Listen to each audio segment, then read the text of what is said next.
S'il t'arrive parfois d'avoir peur de ne pas être à la hauteur, alors regarde bien cette vidéo parce que je vais te donner 3 conseils qui vont t'aider à développer ta confiance en toi et arrêter de douter en permanence. Avant ça, je te rappelle que ma formation 100% gratuite, 21 jours pour devenir un super communicant est toujours disponible. Alors inscris-toi vite si ce n'est pas encore fait.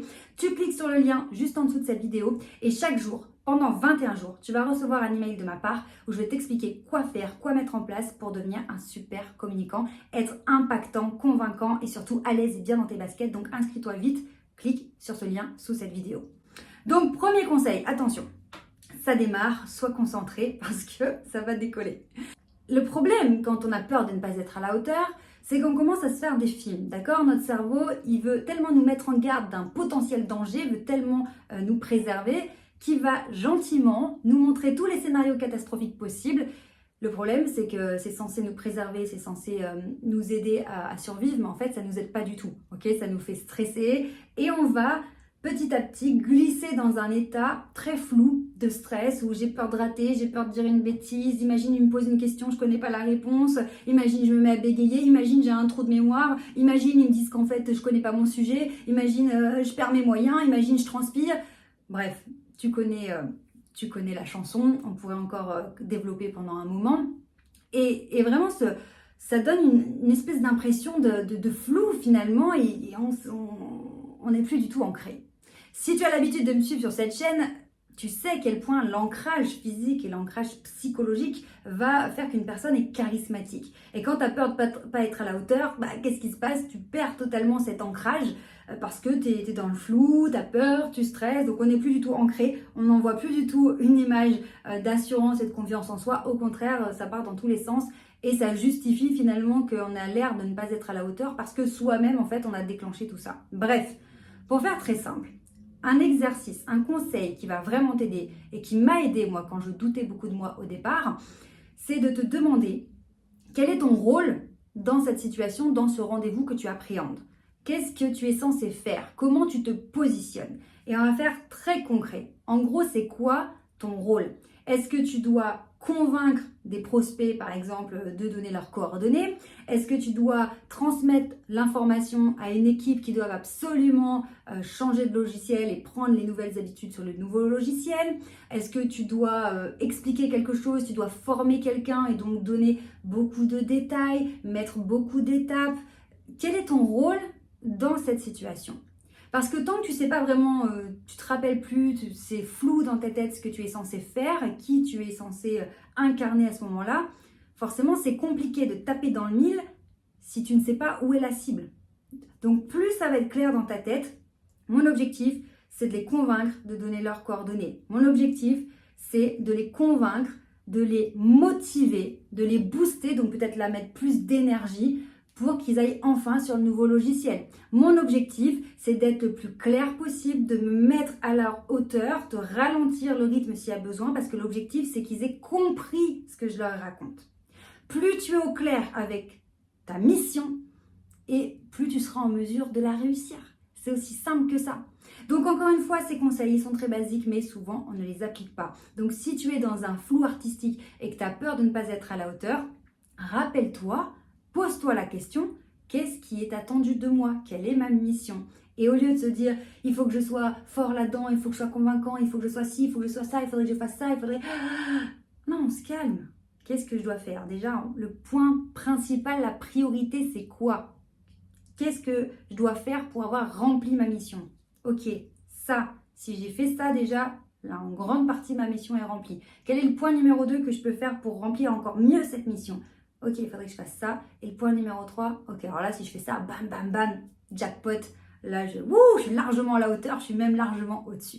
Donc, on se calme, on sort de ce flou artistique de et si je suis pas à la hauteur, et si je bégaye, et si j'ai un trou de mémoire, et s'ils pensent que, et s'ils se disent que, et que machin.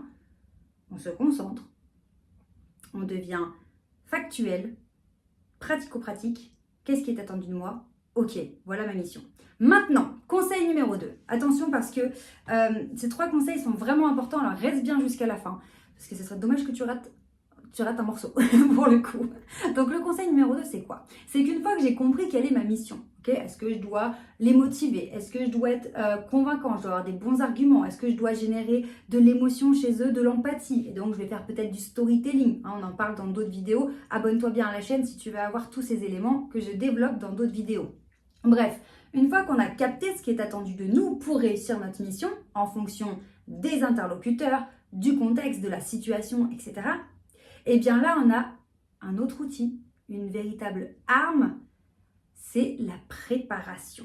Et oui, la préparation, c'est pas très sexy hein, quand on veut être un grand orateur, un super vendeur, un super manager.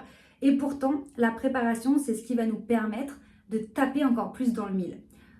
Premier conseil, on visualise où est la cible. Quelle est la cible? Où est la cible? Ok. Deuxième conseil, on prépare au maximum pour taper dans le mille. Plus j'ai des informations, plus j'ai des connaissances, plus j'ai des données, plus je suis susceptible de taper dans le mille et plus je suis tranquillisée. Quand on prend la parole, il y a le fond du message et il y a la forme du message. Moi, je forme les gens, notamment sur la forme, beaucoup sur la forme. Comment faire preuve de diplomatie, comment savoir dire non, comment ne plus se faire fracasser par des reproches ou des piques d'un collègue, gérer une personne toxique et comment être convaincant, comment prendre la parole, bref. Tout ça, ce sont des problématiques auxquelles je réponds notamment dans mon groupe à l'Académie du Charisme. Mais la forme, elle peut être vraiment... elle peut être forte, pertinente quand je connais le fond. Parce que si je ne sais pas ce que j'ai à dire, forcément, ça va être compliqué. Alors, certaines personnes sont fortes là-dedans. Elles vont réussir à brasser de l'air, brasser du vent, alors même qu'il n'y a rien à dire, il n'y a pas de fond. Mais ça, c'est un autre sujet. Mais ce que je veux dire par là, c'est que plus tu prépares ce que tu as à faire et ce que tu as à dire, plus tu seras sûr de toi. Parce que le stress va déjà te déstabiliser, le regard des gens, la salle, alors, si en plus tu es sur scène avec un micro, bref, tout ça peut te déstabiliser. Donc si en plus tu ne sais pas ce que tu as à dire, bref. Donc la deuxième étape, le deuxième conseil, c'est de bien préparer. Attention néanmoins, parce que je sais que vous êtes nombreux à me suivre, à avoir un profil souvent perfectionniste. Voilà, je veux que ça soit bien fait parce que je veux pas que ce soit fait à moitié, j'aime les choses bien faites. Il faut savoir s'arrêter aussi dans la préparation. Je prépare, ok, mais attention, le mieux est l'ennemi du bien. Qu'est-ce que ça veut dire ? Je prépare, mais parfois, à force de trop vouloir bien faire, trop préparer, eh bien, ça finit par nous desservir. Donc, je prépare pour savoir ce que j'ai à dire. Je fais un plan. Si tu veux avoir des conseils sur la prise de parole et comment structurer ta prise de parole, je t'invite encore une fois à t'abonner à la chaîne parce que j'en parle dans d'autres vidéos. Et plus tu es préparé, moins tu as peur de rater. Et si tu sais ce que tu as à dire et que ce que tu as à dire correspond à ce qui est attendu à ta mission, bon, là, on n'a plus peur de ne pas être à la hauteur puisqu'on sait que ce qu'on a préparé, ça correspond en fait à ce qui doit être fait, ce qui doit être dit. Donc, ça déjà, ça nous pose une base qui est solide. Maintenant, on arrive au troisième conseil. Attention parce que celui-ci, il est plus subtil. Mais quand tu arrives à ce niveau-là, à ce troisième conseil, c'est là où tu deviens vraiment bon à l'oral et tu as confiance en toi et tu doutes plus de toi. Mais ça demande un petit peu de travail, je ne te cache pas. On sait ce qu'on a à faire, ok ? Premier conseil, on connaît notre mission, on a déterminé où est la cible. On a préparé ce qu'on a à faire, ce qu'on a à dire. Donc maintenant, on a de quoi taper dans le mille, dans la cible. Maintenant, il y a une troisième chose, c'est qu'on ne sait jamais comment ça va se passer. On ne peut pas connaître le futur à l'avance, on ne peut pas être sûr à 1000% qu'on va réussir, ok ? C'est à ce moment-là où il faut arriver à avoir un certain détachement, un certain lâcher-prise pour se faire confiance, pour s'autoriser à être performant. Non pas aller dans de l'auto-sabotage où je fais inconsciemment exprès de me rater comme ça, au moins c'est fait. Mais c'est vraiment de se dire, ok, j'ai le droit de réussir et je suis en même temps sur mon chemin. Ça veut dire quoi, accepter d'être sur ton chemin? Ça veut dire déjà que tu arrêtes de te comparer avec des personnes qui sont plus loin que toi. Si tu es au chapitre numéro 1, ne te compare pas avec une personne qui est au chapitre numéro 52.